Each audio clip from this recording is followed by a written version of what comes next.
अल्हम्दुलिल्लाह नहमदुहु व नस्तईनुहु व नस्तगफिरुहु व नुअमिनु बिही व नतवक्कलु अलैहि व नऊज़ु बिल्लाहि मिन शुरूरि अनफुसिना व मिन सय्यिआति अमालिना मन यहदिहिल्लाहु फला मुज़िल्ल लहु व मन युज़लिल्हु फला हादिय लहु व नशहदु अल्ला इलाहा इल्लल्लाहु वहदहु ला शरीका लहु व नशहदु अन्न सय्यदना व नबियना व मौलाना मुहम्मदन अब्दुहु व रसूलुहु अरसलहु बिलहक़्क़ि बशीरन व नज़ीरा फ़क़द क़ाल अल्लाहु तबारक व तआला इक़रा बिस्मि रब्बिकल्लज़ी ख़लक़ ख़लक़ल इंसान मिन अलक़। हज़रात अकाबिर उलमा इकराम, खुसूसियत के साथ स्टेज पर बैठे हुए, दूर दराज से आए हुए मेरे हम सफ़र साथियों और जमीयत उलमा ज़िला धुलिया, जमीयत उलमा ज़िला शहर धुलिया और इसी तरीक़े से जमीयत उलमा मालेगांव के तमाम ज़िम्मेदारान और सामने बैठे हुए तमाम बुज़ुर्गों, दोस्तों और साथियों, आज का ये इजलास दीनी तालीमी बेदारी मुहिम के ताल्लुक़ से मुनक़्क़िद किया गया। मेरे ये समझ में नहीं आ रहा है कि दीनी तालीमी बेदारी मुहिम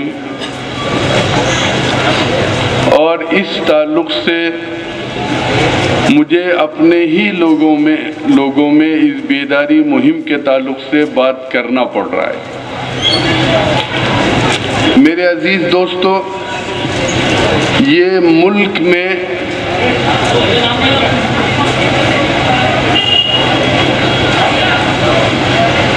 एक दौर वो भी आया था कि मुल्क में चौ तरफ मदारिस का जाल था। दिल्ली और दिल्ली के आतराफ में 1000 दीनी मदारिस थे। जब अंग्रेज इस मुल्क पे काबिज हुआ तो उसने 3 काम किए।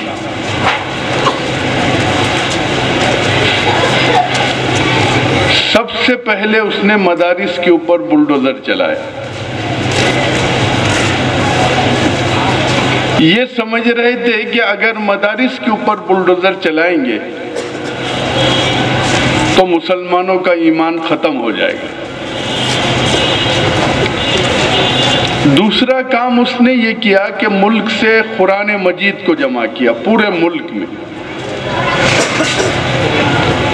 या तो कुरान मजीद को जला देते या समंदर के अंदर डाल देते या किसी तालाब में डाल देते। दूसरा काम ये किया। तीसरा काम उसने ये किया कि एक कैटेगरी मुतय्यन की कि जिसके सर के ऊपर टोपी हो और जिसके चेहरे के ऊपर दाढ़ी हो और जिसके जिस्म के ऊपर कुर्ता पायजामा हो तो समझो कि ये मौलवी है, ये हाफिज कुरान है, ये आलिम है। या तो इसको पकड़ो या तो फांसी के फंदे पे चढ़ा दो, या जगह जगह ऐसे अस्तबल बनाए गए थे कि गरम गरम खवलते पानी में लाके उलमा इकराम को डाल देते।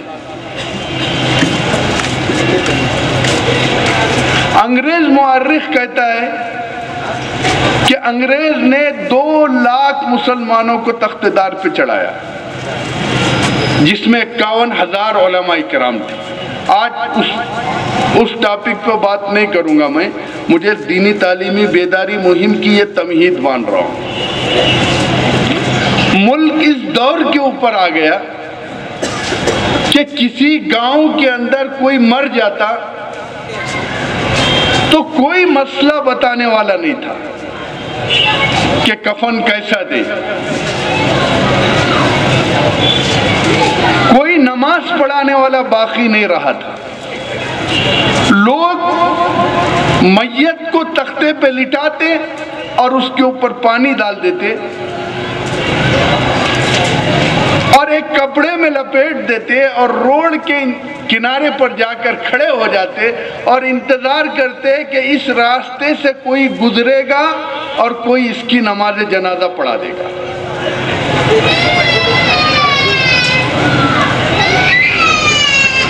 ये संगीन हालात थे।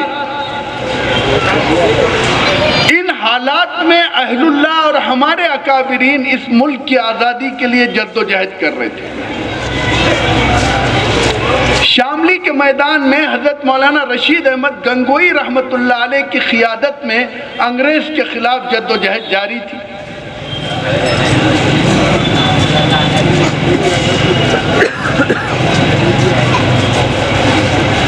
वो जद्दोजहद को रोका गया और उलमा ने यह फैसला लिया कि जान जा रही थी, कोई परवाह नहीं थी, माल जा रहा था, कोई परवाह नहीं थी। अब तो मसला ईमान का आ गया कि ईमान और अकीदे की हिफाजत कैसे होगी। अहलुल्लाह जमा हुए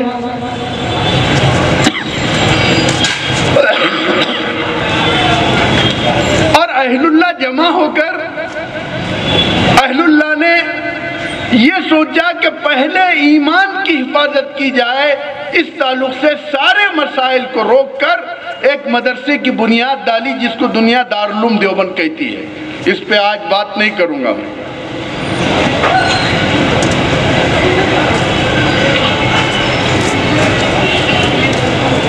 दारुल उलूम देवबंद कायम हुआ, चलता रहा।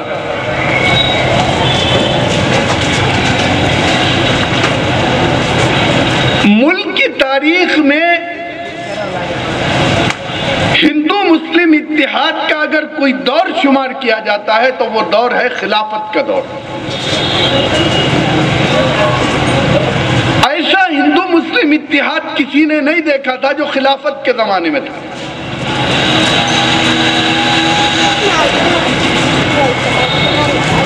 और अंग्रेज इतना जुल्म कर रही थी कि जुल्म की इंतहा नहीं थी बाकी।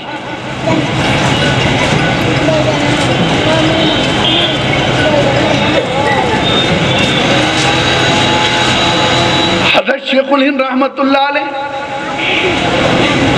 1916 में गिरफ्तार हुए।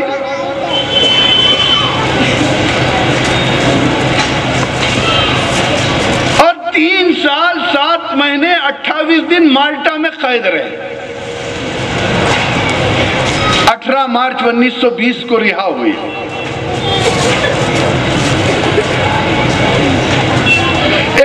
मार्च 1920 को बंबई के खिलाफत हाउस में इजलास लिया।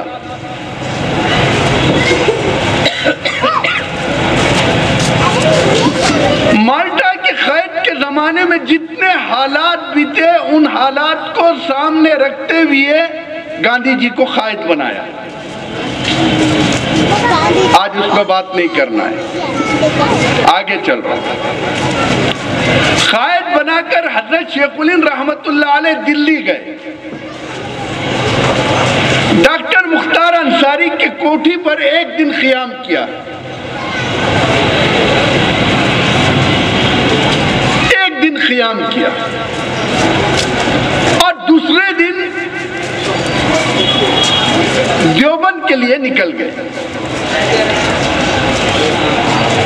तो हजरत शेखुल हिंद रहमतुल्लाह अलैह की गिरफ्तारी और आपके रिहाई का ऐसा असर था कि सारी दुनिया के शागिर्दीन आपसे मुलाकात के लिए देवबंद में जमा हो गए थे। हजरात उलमा इकराम, बड़ी माजरत के साथ ये बात अर्ज कर रहा हूं।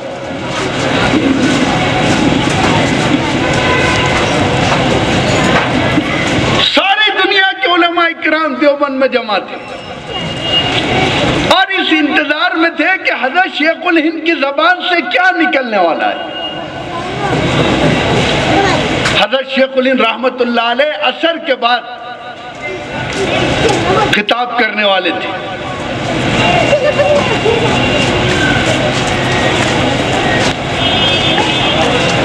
असर के बाद हजरत शेखुल हिंद रहमतुल्लाह अलैह बैठे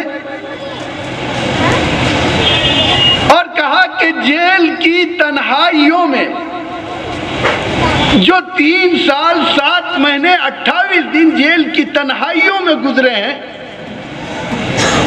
मैंने वहां से 2 सबक लेकर आया हूं।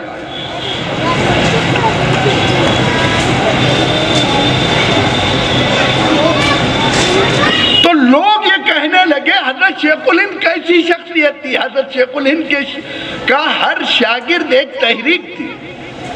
हजरत शेखुल हिंद के शागिर्द मौलाना इलियास रहमतुल्लाह अलैह खुद एक तहरीक। हजरत शेखुल हिंद के शागिर्द मुफ्ती आजम मुफ्ती किफायतुल्लाह साहब खुद एक तहरीक। हजरत शेखुल हिंद के शागिर्द हजरत मौलाना अशरफ अली थानवी खुद एक तहरीक। हजरत शेखुल हिंद के शागिर्द मौलाना सईद अहमद देहलवी खुद एक तहरीक। हजरत शेखुल हिंद के शागिर्द मौलाना मोहम्मद मियाँ खुद एक तहरीक। हजरत शेखुल हिंद के शागिर्द खादिम खास जिन्होंने 3 साल 7 महीने 28 दिन माल्टा में साथ गुजारे। माफ कीजिएगा, जब शेखुल हिंद को गिरफ्तारी का वारंट था, हजरत शेखुल इस्लाम को गिरफ्तारी का वारंट नहीं था। हजरत शेखुल इस्लाम मौलाना हुसैन अहमद मदनी इतने मुअज़्ज़िज़ मोहतरम थे कि उनके गिरफ्तारी का वारंट नहीं था। उन्होंने अपने शागिर्दों को बुलाकर कहा कि तुम ये कहो कि शेखुल हिंद असल नहीं है, असल हुसैन अहमद है।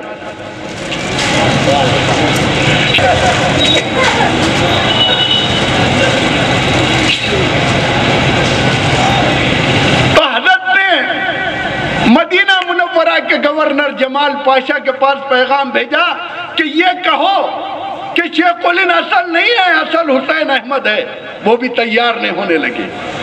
हजरत शेखुल हिंद ने कहा मेरी बात सुन लो, मेरे उस्ताद हैं जिनकी उम्र 70 साल है, तन्हा माल्टा के अंदर है, आप ये बयान दे दो शेखुल हिंद असल नहीं है, शेखुल इस्लाम असल है। शागिर्दों ने बयान दिया और तीसरे दिन हजरत शेखुल इस्लाम माल्टा पहुंच गए, सिर्फ उस्ताद की खिदमत के लिए।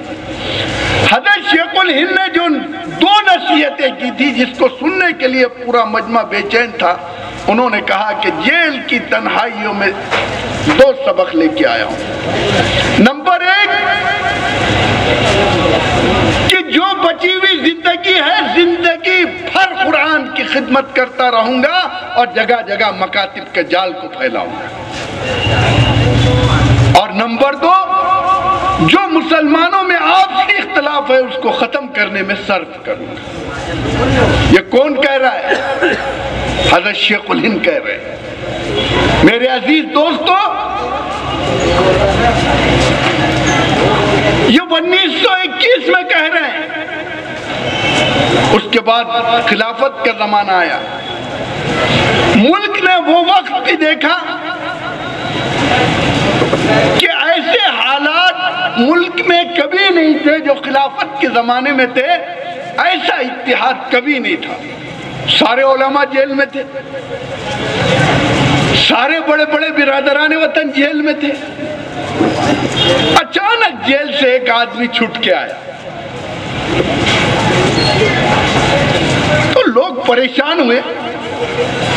उन्होंने कहा कि सब जेल में है, ये अकेला कैसे क्या छूट के आया?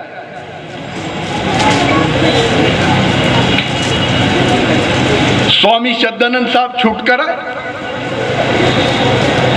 लोग परेशान, उलमा जेल में, सब जेल में, सारे बिरादराने वतन जेल में। अंग्रेजों से माफी नामा लिखकर आने वालों में हमारे लोग शामिल नहीं हैं। हमने गोली भी खाई है तो सीने पे खाई है, पीठ पे नहीं खाई है। छूट कर आए। आने के बाद ये नारा लगा कि जब तक मुसलमान घर वापस नहीं आएंगे कोई इत्तेहाद की बात नहीं होगी। समझ लीजिए, एक लाइन दे रहा हूं आपको। तारीख ने वो वक्त भी देखा है कि गांव के गांव इर्तिदाद फैल गया। दारुल देवबंद की तरफ से हजरत मौलाना शमसुद्दीन अफगानी रहमतुल्लाह अलैह को राजस्थान और मेवात भेजा गया। उन्होंने वहां जाकर मेहनत की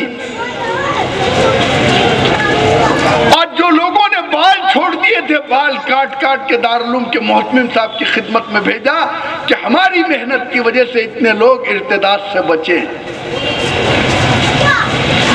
हज़रत शेखुल अरबी वल अजम शेखुल इस्लाम मौलाना हुसैन अहमद मदनी रहमतुल्लाह अलैह गुजरात के इलाके में गए और जाकर वो तारीखी मेहनत की कि जिसकी नजीर आज दुनिया पेश नहीं कर सकती। उसी जमाने में अहलुल्लाह सर जोड़कर बैठे। 1926 से 1938 तक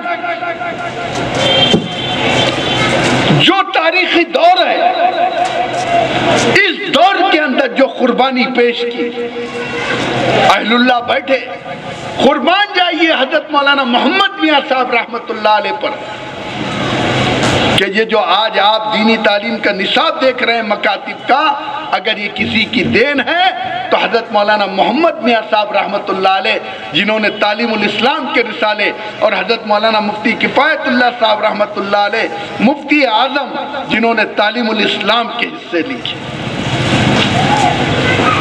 1926 से 1938 तक गांव गांव फिरकर इर्तिदाद का मुकाबला किया। सिर्फ मुकाबला नहीं किया बल्कि मकातिब के जाल को आम किया।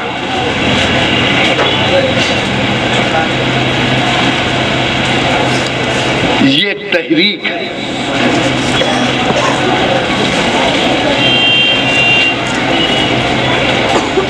मेरे अजीज दोस्त,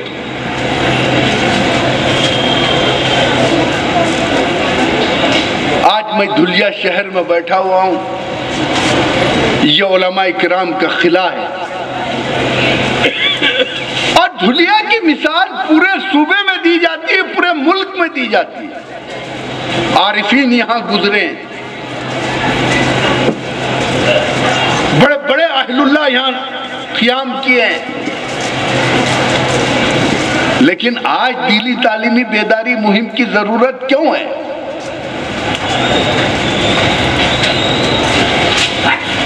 सारा इर्तिदाद आपके पास है, खादियानियत आपके पास, शकीलियत आपके पास, ईसाइयत आपके पास, और ये जो बचत गट है, बचत गट ने तो रही सही सारी कसर निकाल।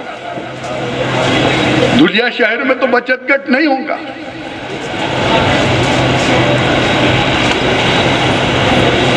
इसने तो रही सही कसर निकाल।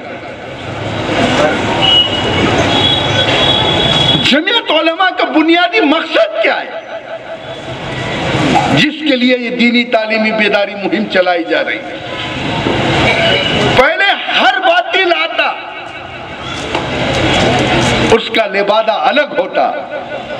आज हर बातिल आ रहा है, वो आपके लिबादे में आ रहा है।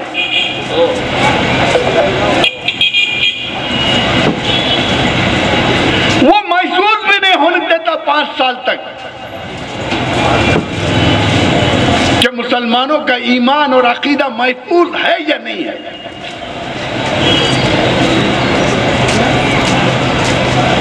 औरंगाबाद में एक दारुल स्कूल था। उस जमाने में दारुल स्कूल सरकारी स्कूल था। उसके निसाब में एक किताब पढ़ाई जाती थी जिसका नाम था खुदूरी।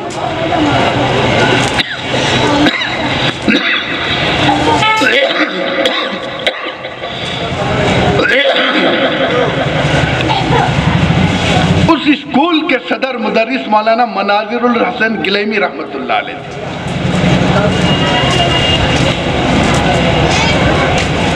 आज मैं तकरीर नहीं कर रहा हूं।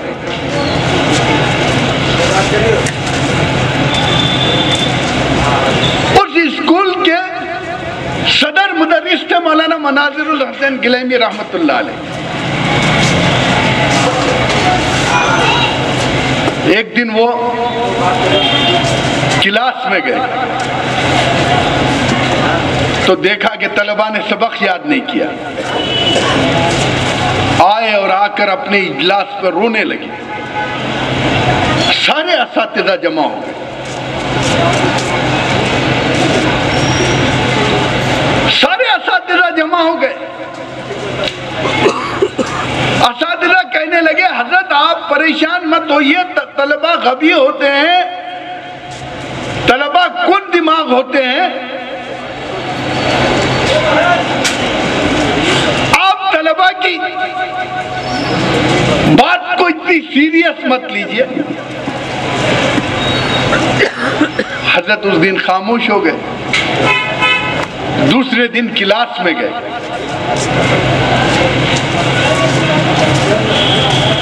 क्लास में जाकर देखा तो फिर तलबा ने सबक याद नहीं किया। फिर हजरत बेतहाशा रोने लगे। असातिज़ा जमा हुए और समझाने लगे तो हजरत मौलाना ने एक बात कही, उसको आज ज़हन नशीन कर लीजिए। हजरत ने कहा, मैं इसलिए नहीं रो रहा हूं कि तलबा को सबक समझ में नहीं आया, इसलिए रो रहा हूं कि मेरे अंदर कौन सी ऐसी खामी आ गई कि जिसकी वजह से तलबा सबक नहीं समझ सके। ये था उस्ताद और शागिर्द का रिश्ता। इलाके में एक आलिम होता,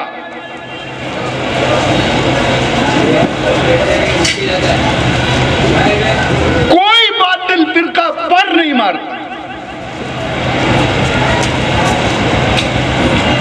मैंने हजरत मौलाना अब्दुल गफूर साहब रहमतुल्लाह अलैह को देखा, खुतब दक्कन रहमतुल्लाह अलैह, धड़कता हुआ दिल था। हजरत शेखुल इस्लाम रहमतुल्लाह अलैह के अजल्ले खुलफा में से थे। एक ही वक्त में मदरसा,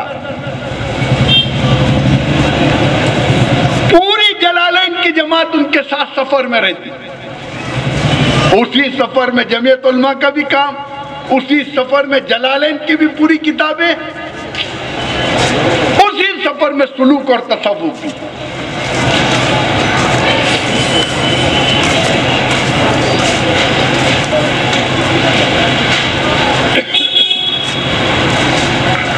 जमीयत उलमा हिंद ने ये दीनी तालीमी बेदारी मुहिम क्यों चला रही?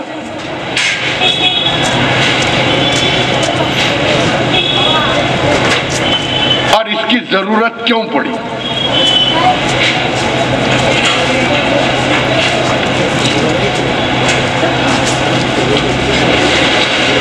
आपके करीब में एक तालुका है, आपके जिले में, वहां एक बड़ा सेंटर बन रहा है अभी।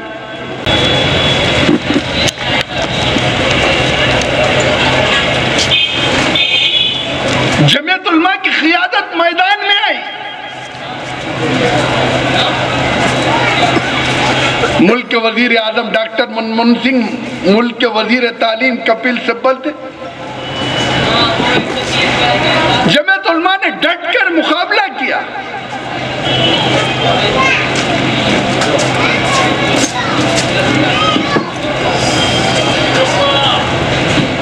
उस गवर्नमेंट ने एक जीआर निकाला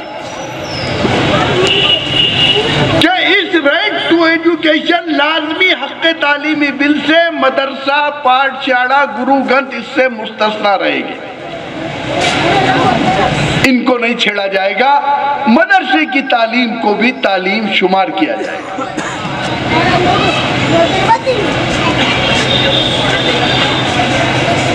वो मसला चला।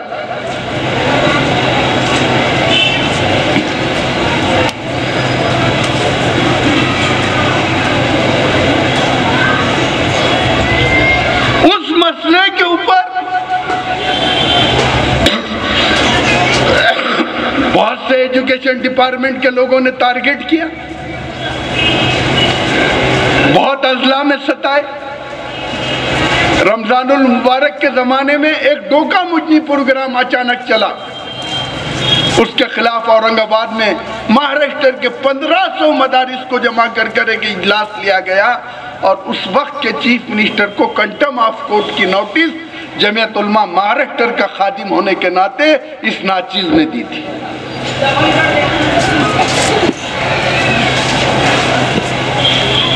वो हो गया जो होना था। मौजूदा सरकार ने एक बिल लाई है। वो बिल था जो चैलेंज हो सका और इन्होंने एक पॉलिसी लाई है, पॉलिसी, नई तालीमी पॉलिसी। पॉलिसी चैलेंज नहीं होती। इस पॉलिसी के अंदर यह है कि 3 साल से 18 साल का बच्चा मदरसा नहीं जाएगा, स्कूल जाएगा।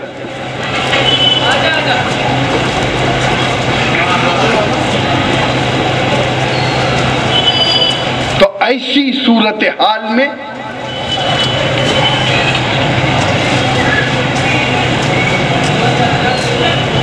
हम अपने इन बच्चों के ईमान और अकीदे की हिफाजत कैसे कर सकेंगे, उसके लिए आप लाएअमल बताइए। हम तो नहीं कर सकते।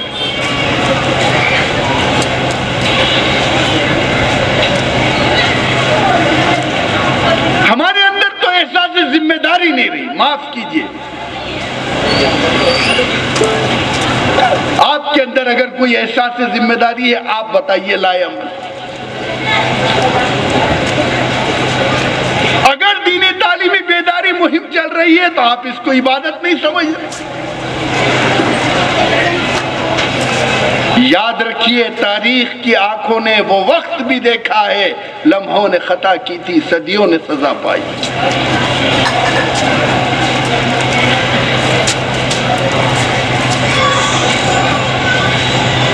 आपको अपने बच्चों के अकायद की हिफाजत के लिए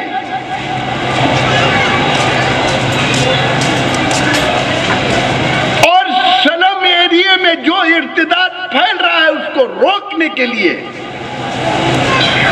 अगर आपके पास कोई एक रास्ता है तो वो रास्ता है दीनी तालीमी बेदारी मुहिम और मकातिब के निज़ाम को मजबूत करना।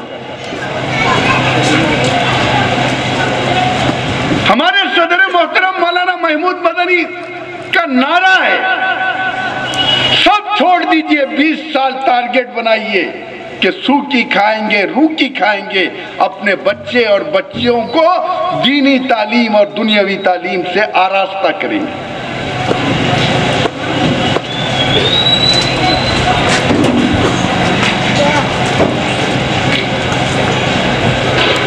तो ये इसलिए ये बेदारी मुहिम चलाई जा रही है। अब इस बेदारी मुहिम में हजरात उलमा इकराम, आइम्मा इकराम और खुसूसियत के साथ अमायदीन शहर जो अपने आप को जिम्मेदार कायद कहते हैं, उनकी ये जिम्मेदारी है कि वो एहसास जिम्मेदारी को ले और अपने और बच्चे और बच्चियों को मकातिब के लिए रवाना करें। क्या इसके लिए तैयार है? दीनी तालीम से आरास्ता करने के लिए आप लोग तैयार हैं? हाथ उठाकर बताइए। आप खुद और अपने महल्ले, अपने पड़ोस, अपने देहात, अपने गांव,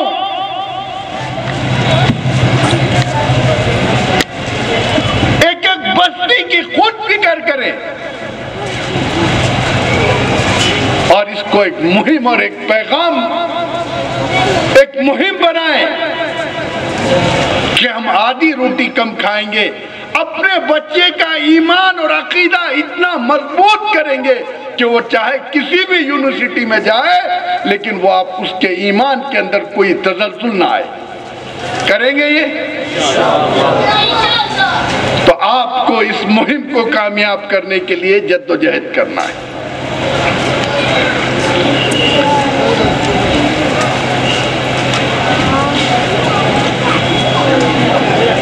मैंने आप हजरात के सामने कुरान मजीद की जो आयत तिलावत की,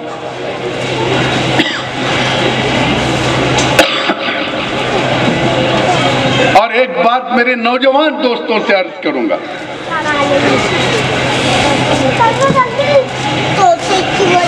कि अगर हम हुकूमत के खिलाफ बोलते हैं तो आप खुश होते हैं। मेरे नौजवान दोस्त बोलेंगे क्या बहादुर सदर है, उसने यहाँ आकर बहुत मजबूत बात करके गया। और अगर मैं कुछ आपसे अपील करूंगा तो आप इसको नहीं मानेंगे।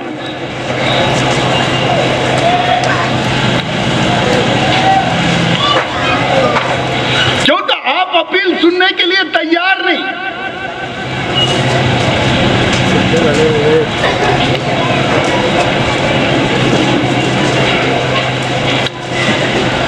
मेरे नौजवान दोस्तों, तुमसे हाथ जोड़ के अपील कर रहा हूं,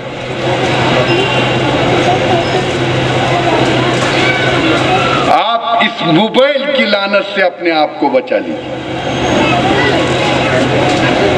आपने अगर अपने आप को इस मोबाइल से बचा लिया तो याद रखो आधे से ज्यादा खुराफात इस मोबाइल में है, आधे से ज्यादा। और हमारा 90% नौजवान अगर किसी चीज में मुब्तला है तो वो इस मोबाइल में। जिंदा कौम है ना मुसलमान।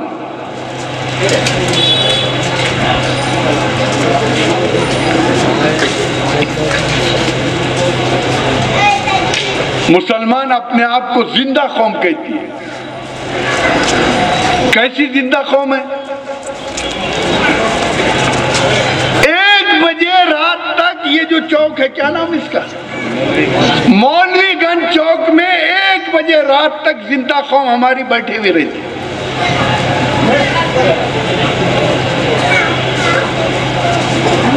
और सुबह 11 बजे बिस्तर थक के बोलता उठ।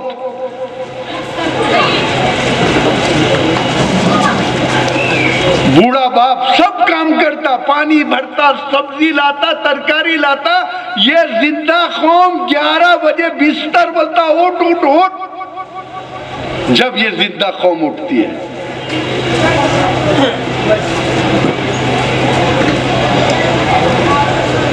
मेरे अजीज दोस्तों, नौजवान साथियों, आपसे 2 अपील कर रहा हूं। एक तो आप मोबाइल और मोबाइल के मैसेज को फॉरवर्ड करना बंद कर दीजिए, छोड़ दीजिए मोबाइल का नाम। दूसरे ये कि आप एक टारगेट मुतय्यन कीजिए कि 10 बजे सोना है, फजर में उठना है। करके तो देखिए, एक 15 दिन कर लीजिए। जिस दिन आपने ये टारगेट मुतय्यन कर लिया तो याद रखो तारीख बदल जाएगी, तारीख। मेरे अजीज दोस्तों,